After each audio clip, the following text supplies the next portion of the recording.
facing a quadruple existential crisis: conflicted continents, climate catastrophes, COVID resurgence, and a collapsing economy, giving us a close-up look of the suffering of deaths, loss not just of lives, livelihood, homes, destruction of infrastructure, heritage, more disabilities, deepening poverty. It is important that we understand that these bombs, these missiles dropped, are emitting more carbon that heightens the intensity of the overheating of the earth that causes all this suffering. The super typhoons, the super floods, the super drought, the raging forest fires. It's causing so much despair. We are looking for light in these dark times. And this gathering that reaffirms the value of ancestral wisdom in protecting the environment is important. We have been working with SSCC for almost 3 decades. Along this line, we hope that we can focus, we can banner the exceptional knowledge of indigenous communities to live in peace with all nations, with their communities, and in harmony with Mother Earth. If only we consider their 7th generation principle, that a council of elders in discussion with all of the members of the community, young and old, discuss, explain, consider a plan of action, but will not undertake it if, in their view, it will harm the future of the youth up to the 7th generation. In like manner, they defer to the teachings of our parents, our grandparents, great-grandparents, our ancestors up to the 7th generation, learning from the teachings and not desecrating their memory. With this attitude of forward-looking and drawing lessons from the past, we can certainly confront and overcome whatever disasters we face, challenges that we must conquer. And that means that we have to finally cast away greed, greed for gold, greed for power, and embed the values of compassion, caring, concern for the community. United action, that is what is needed. Overcoming the hate, providing the openness for diplomatic dialogue, hearing each other's side, trying to find the rapprochement necessary for a win-win situation. We cannot, we must not destroy life. We are parents. We bring life into this world. We must not ruin the womb of life, our planet Earth. It is important to banner, to highlight, to reaffirm the value of our indigenous communities.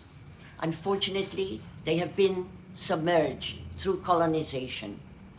Well, as we reprise the global trade route through the galleon trade, let us now consider its celebration, not casting away the Hispanic influences that occurred, but likewise now rediscovering, reaffirming, and really appreciating and dynamically applying how to coexist in harmony with Mother Earth. Think how in a community, surely there will be differences, but they gather together, discuss, dispute, even with passion, but end up with a peace pact.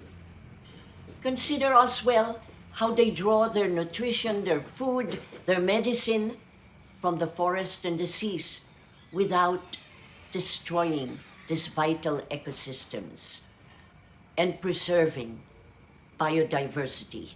But now, we have endangered species, just like our endangered indigenous traditions. We have, through the Earthsavers, founded by the late Senator Cecile Alvarez, pushed for the rights of indigenous communities in legislation as well as in various programs. We ourselves tried to promote cooperatives among them. We had tried to help in the transmission and honoring indigenous leaders. It isn't enough.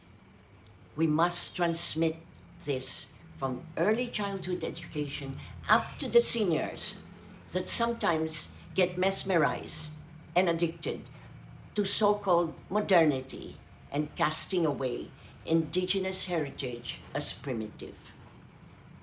We must have cultural rapprochement. And we hope that what we have undertaken as the Earthsavers Dreams International Theatre Institute Center, we were privileged as branded with the honor of UNESCO Artists for Peace to have launched the global peace and climate justice movement linked to the SDGs, not by force of arms, but by the power of arts, together with all of our partners, such as the Climate Institute, the Arts Planet, the Seoul Institute of the Arts, La Mama Theater, Supreme Master Television. All of our partners, supporters, have pushed for climate culture time at the COP. And we had the support in Baku from the Azerbaijan NGO coalition that allows us now to encourage, invite, and seek everyone's participation to gather effective cultural communications that popularize climate science. The problem that we must give emergency response with varied action, including every citizen's responsibility to cut its carbon, waste, and water footprints.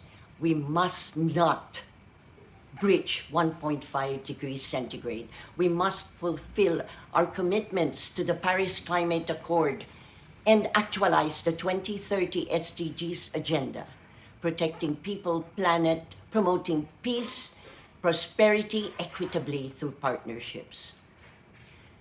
We need to care for our children and listen, please, to this cry for help from a child victim of war and climate catastrophe. I'm a child of war. I lost my sight, my innocence, and happiness I've known. When can you feel my pain? When will concern begin? When will the killings come to end?